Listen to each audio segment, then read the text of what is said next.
Ratusan pegawai tenaga medis dan non-medis RSUD Koja, Jakarta Utara berunjuk rasa memprotes pemotongan gaji dan menuntut pencairan gaji ke-13.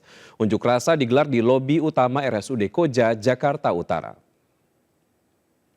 Tak hanya dokter atau perawat, unjuk rasa juga diikuti oleh petugas radiografer hingga petugas laundry. Mereka menuntut transparansi pemotongan tunjangan yang dilakukan sejak beberapa bulan terakhir. Menurut pengunjuk rasa, tunjangan mereka dipotong dengan alasan pemasukan rumah sakit tidak cukup untuk membayar tunjangan para pegawai.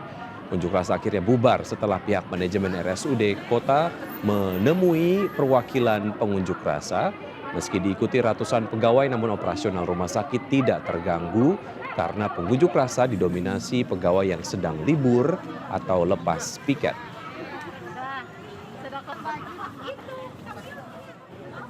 Polisi menangkap bandar judi slot jaringan internasional yang berada di Ciamis, Jawa Barat. Judi slot ternyata dioperasikan dari Kamboja. Dalam 3 tahun beraksi, pelaku meraup keuntungan 356 miliar rupiah.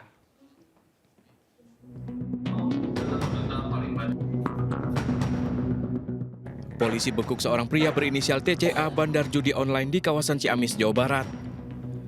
Dari pemeriksaan, diduga TCA merupakan bandar judi slot yang dioperasikan dari Kamboja. TCA bertindak sebagai agen menerima setoran keikutsertaan dari para korban. Untuk menyamarkan identitas, TCA berhasil membujuk warga dengan iming-iming kompensasi 2,5 juta rupiah agar membuka rekening berikut mobile banking serta ATM-nya. Selama 3 tahun beraksi, pelaku meraup keuntungan mencapai 356 miliar rupiah. Pelaku ditangkap saat akan berangkat ke Kamboja menemui istri dan adik iparnya yang bekerja sebagai operator judi slot di Kamboja. Modusnya pada saat membuat rekening di berbagai macam bank, setelah dibuatkan rekening, termasuk didaftarkan m-bankingnya, nomor rekening, kartu ATM, dan HP untuk m-banking langsung diambil oleh tersangka, dan ini sudah beroperasi kurang lebih 3 tahun. 3 tahun? Ya, 3 tahun. Jadi dana yang masuk, ya, jadi ini yang kami cek adalah dana yang masuk ke rekening tersebut kurang lebih 356 miliar. Polisi masih mengembangkan kasus dan membekukan 210 rekening serta memblokir 9 situs judi slot yang digunakan pelaku. Dari Bandung, Jawa Barat, Buji Prayitno, iNews melaporkan. Sebuah rumah sakit di Bogor memberikan fasilitas perawatan pasien yang mengalami gangguan kejiwaan akibat kecanduan judi online. Sementara Pak Sutri yang mengalami gangguan kejiwaan akibat judi online namun tidak tertangani oleh rumah sakit berakhir dengan perceraian. Di Pengadilan Agama Kota Depok, kasus judi online mendominasi gugatan cerai.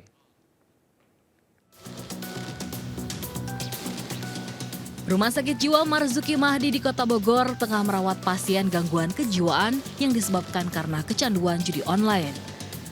Pasien yang datang disertai dengan gejala kecemasan yang berlebihan.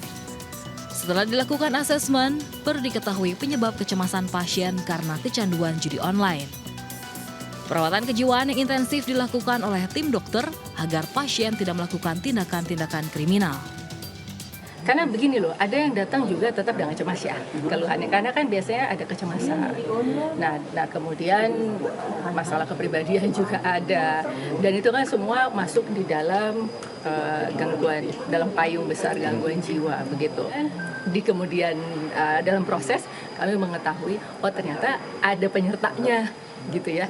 Ternyata kecanduan judinya di samping gangguan depresi atau gangguan cemas yang dialami oleh pasien.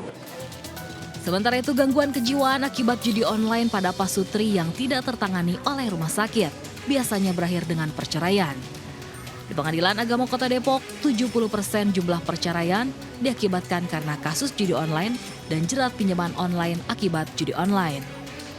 Data Satgas Pemberantasan Judi Online, Jawa Barat merupakan provinsi dengan jumlah tertinggi kasus judi online. Dengan jumlah pelaku lebih dari 535.000 orang dan nilai transaksi 3,8 triliun. Tim kontributor iNews melaporkan. Pendaftaran PPDB SMA 2024 tahap zonasi di Jawa Barat telah ditutup. Namun ribuan siswa pendaftar tak tertampung di sekolah negeri. Berat menyekolahkan anak di swasta, orang tua siswa melakukan protes dengan mengukur manual jarak rumahnya ke sekolah menggunakan meteran.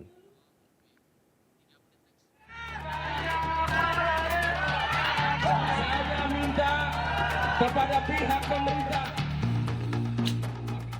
Dengan menggunakan meteran manual, Dina, orang tua siswa ini mengukur jarak rumahnya dengan SMA Negeri 4 Depok, Jawa Barat. Dengan hitung manual meteran, jarak rumah dengan sekolah hanya 120 meter atau sekitar 280 meter jika menggunakan Google Maps. Namun Dina mengaku heran putrinya tetap tidak diterima dari jalur zonasi PPDB. Ikhtiar lain, ibu tunggal yang sehari-hari berdagang lauk pauk dan tinggal di rumah seluas 30 meter ini mencoba jalur afirmasi keluarga tidak mampu. Tapi lagi-lagi putrinya tidak diterima di SMA Negeri 4 Depok. Iya kan, karena saya tunjukin semua DTKS bahwa ini yatim. Tapi totalnya pas dicek lagi tanggal 19 nggak ada nama putri saya.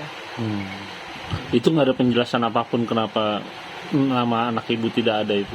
Nggak ada. Apakah ibu sanggup untuk bersekolah di swasta? Saya nggak sanggup buat bayar bulanannya.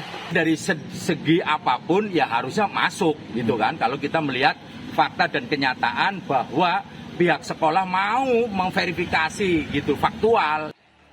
Bagi Dina dan ratusan keluarga kurang mampu lainnya, sekolah negeri menjadi satu-satunya harapan agar anaknya tidak putus sekolah. Sekolah di swasta jelas terasa berat karena akan ada beban tambahan biaya SPP bulanan dan uang gedung.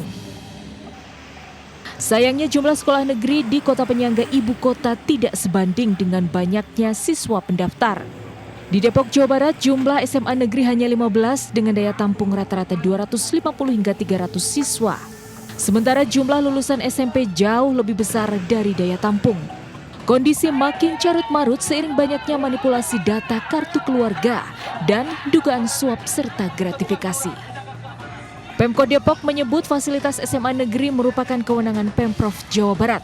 Namun, Pemkot menyiapkan skema beasiswa sebagai solusi bagi siswa tak mampu yang tidak tertampung di sekolah negeri. Dan kasus-kasus yang terjadi rata-rata memang di tingkat jenjang SMA. Ya, karena memang fasilitas untuk sekolah SMA di setiap kota itu memang masih sangat dirasa kurang. Sementara keluaran dari SMP cukup banyak. Ini mungkin salah satu faktor. Nah, sehingga kewenangan provinsi ini kami hanya bisa mengusulkan penambahan fasilitas sekolah untuk jenjang SMA misalnya. Selain di tingkat SMA, daya tampung minim juga terjadi di tingkat SMP dan SD. Data Dinas Pendidikan Kota Depok, tahun ini daya tampung sekolah negeri tingkat SD sebanyak 18.000 kursi dan SMP ada 34 sekolah dengan total 8.700 kursi. Dari Depok, Jawa Barat, Tim Liputan iNews melaporkan. Terdampak gangguan yang terjadi di server Pusat Data Nasional, proses penerimaan peserta didik baru atau PPDB online Sekolah Menengah Pertama se-Kabupaten Serang, Banten terpaksa harus diulang. 8.000 pendaftar pertama datanya hilang dan tidak bisa direkap dan harus mengulang pendaftaran.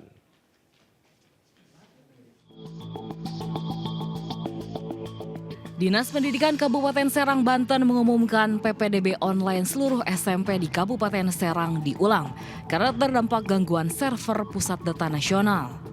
Pendaftaran secara online awalnya dibuka mulai 18 hingga 22 Juni.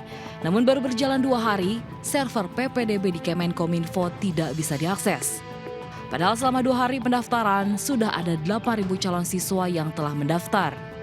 Karena belum ada kejelasan kapan server bisa diakses kembali, Disdik Kabupaten Serang mengulang proses pendaftaran calon siswa baru SMP mulai 27 Juni hingga 2 Juli. Saat proses pendaftaran menggunakan server lokal milik Dinas Kominfo Kabupaten Serang. Ketika kita menggunakan server yang baru, maka dapat kami informasikan kepada seluruh masyarakat wabil khusus Kabupaten Serang itu harus kembali mendaftarkan diri, gitu kan, karena datanya tidak bisa direcovery. Pendaftaran siswa SMP dilakukan serentak di 90 sekolah di seluruh Kabupaten Serang. Namun tidak semua sekolah melakukan pendaftaran secara online. Dari Serang, Banten, Mahesa Priyandi, iNews melaporkan. Pemirsa, minyak goreng subsidi, minyak kita langka dalam beberapa pekan terakhir. Kalaupun tersedia di pasaran, harganya naik jadi Rp17.000 dari biasanya sekitar Rp14.000. Berikut adalah laporan Amrina Rida dari Pasar Palmerah, Jakarta Barat.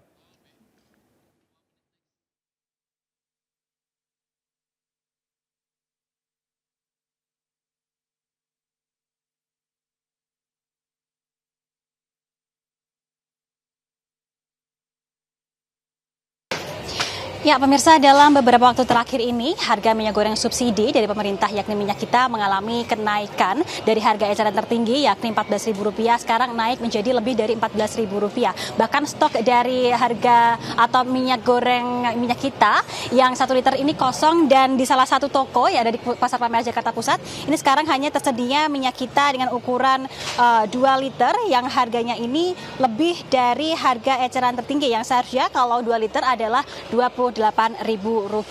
Dan berdasarkan keterangan dari Menteri Perdagangan, akan ada wacana untuk menaikkan harga eceran tertinggi dari minyak kita menjadi Rp15.700, namun belum diterapkan. Dan saya akan mengajak pemirsa untuk berbincang dengan salah satu pemilik toko, yakni Pak Syaiful. Izin Pak Syaiful, Pak, terkait dengan minyak kita, ini kalau boleh tahu dalam beberapa waktu mengalami kenaikan harga begitu. Kalau dari Pak Syaiful sendiri menjual minyak kita, ini sekarang berapa Pak harganya? Yang 2 liter sekarang 32.000. Karena harga dari distributor juga udah tinggi ya. Sekarang udah 15 lebih kalau ya. Nah, kalau untuk dari yang 1 liter ini stoknya bagaimana Pak? Aman atau tidak? Ya kayaknya sih agak langka ya. Kadang ada, kadang juga kosong. Ya agak susah juga sekarang kalau minyak kita ya. HET-nya 14.000. Jadi kan jadi ada perdebatan dengan pelanggan ya. Jadinya masih harap harga yang 28 gitu, yang 14.000 yang per liter. Ya kayak gitu aja. Nah, pemirsa, itu adalah salah satu pendapat dari pedagang terkait dengan harga minyak kita, di mana mereka mengaku harus mengeluarkan modal lebih besar untuk membeli minyak kita yang harganya ini lebih tinggi dari harga eceran tertinggi. Dari Jakarta, Amrina Rida, Ahmad Putra, iNews melaporkan. Pemirsa, seorang jemaah haji tertua dengan usia 110 tahun kembali ke tanah air dalam kondisi sehat. Keluarga menyambut haru pejuang kemerdekaan tersebut saat tiba di kampung halamannya di Ponorogo, Jawa Timur.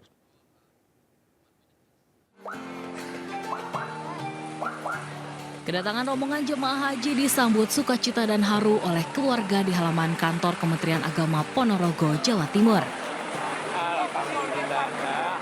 Termasuk kedatangan Harjo Mislan, warga desa Beningan, Kecamatan Sambit, Ponorogo. Kakek berusia 110 tahun ini merupakan haji tertua se-Indonesia. Selama berhaji, veteran pejuang kemerdekaan 1945 mengaku sehat dan didampingi anaknya.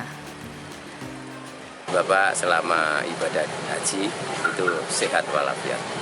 Hanya akhir itu ada batuk 2 hari aja dan semuanya bisa dilaksanakan dengan sempurna. 618 jamaah haji asal Ponorogo kembali ke kampung halaman. 1 jamaah calon haji meninggal dunia dan 1 lainnya masih di Mekah karena sakit. Dari Ponorogo, Jawa Timur, Ahmad Subeki, iNews melaporkan. Sementara itu, seorang jemaah haji plus asal kota Parepare, Sulawesi Selatan merasa tertipu dengan Biro Travel Haji yang mengurus pemberangkatan dirinya ke Tanah Suci. Visa yang diberikan pihak travel ternyata visa ziarah, bukan visa haji. Akibatnya ia harus mengalami pengalaman pahit saat menunaikan ibadah haji.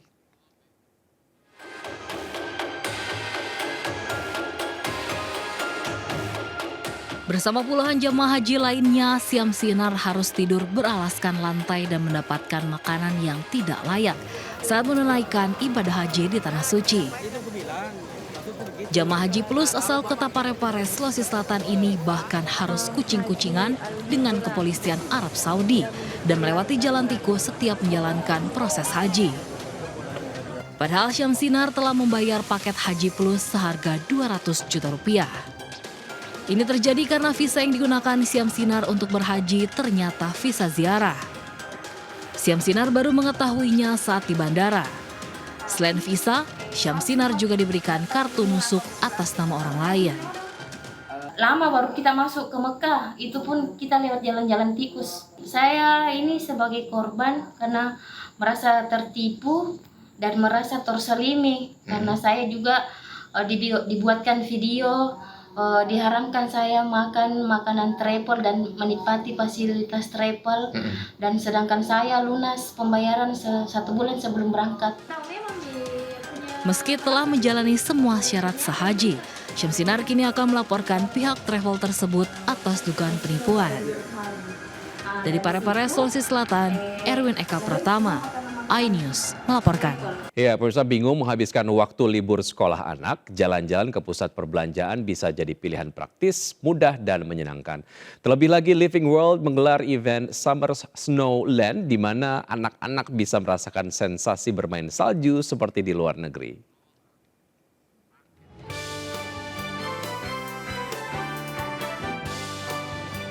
Living World Alam Sutra menggelar event untuk menyambut liburan sekolah. Salah satunya area bermain salju Summer Snowland, Snow Playland. Summer Snowland merupakan arena bermain anak dengan konsep salju. Event yang digelar dari tanggal 7 Juni hingga 14 Juli ini disambut dengan antusias oleh anak-anak untuk mengisi waktu libur sekolahnya. Dengan membayar tiket masuk dari Rp75.000 hingga Rp95.000, anak-anak bisa bermain salju, perosotan es, hingga bermain menggunakan cetakan es. Pengunjung mengaku Summer Snowland ini event yang bagus untuk mengajak anak-anak liburan sekolah. Selain dekat dengan tempat tinggal dan mudah diakses, anak-anak juga dapat merasakan sensasi bermain salju seperti di luar negeri. Mereka antusias, asik sepertinya. Seru. Tadi main apa aja nih? Tadi main perosotan sama salju-saljuan. Yang perosotan itu dan main salju-saljuan juga. Seru nggak tadi naik perosotannya gimana? Iya seru. Untuk setiap tahun ada kita untuk Snowland-nya itu di setiap Desember. Tapi kita kebetulan lagi ngambil di bulan Juni ini.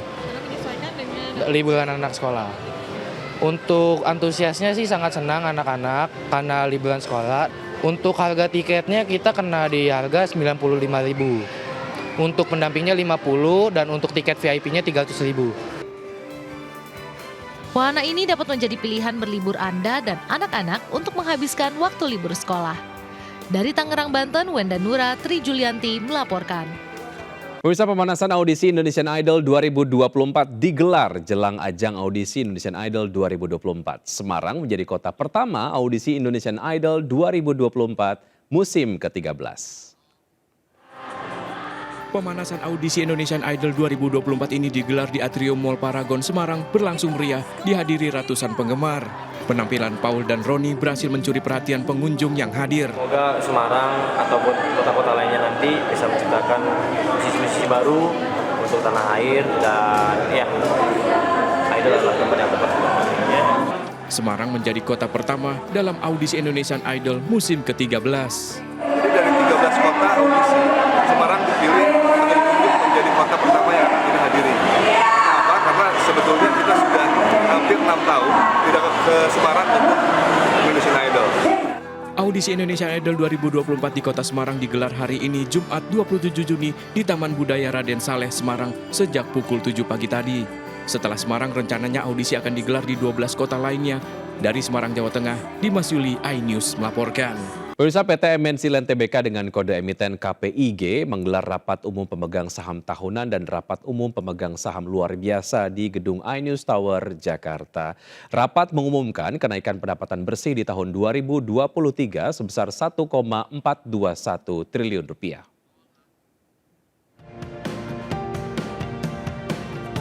RUPST dan RUPSLB PT MNC Land Tbk yang dihadiri langsung Komisaris Liliana Tanosudibyo menyetujui dan mengesahkan laporan keuangan perseroan untuk tahun 2023. Rapat mengumumkan kenaikan pendapatan yang signifikan sebesar 26,7%.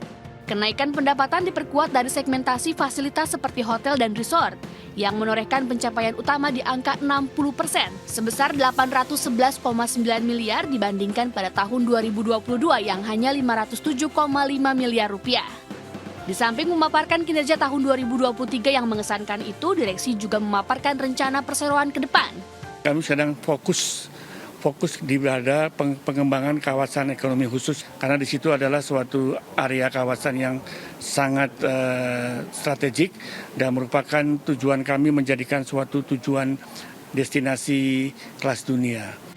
Dalam rapat umum pemegang saham luar biasa, perseroan juga menyepakati menggunakan sisa laba untuk memperkuat modal hingga rencana aksi perseroan di waktu mendatang. Dari Jakarta, Nata Arman, Indra Setiabudi, iNews melaporkan.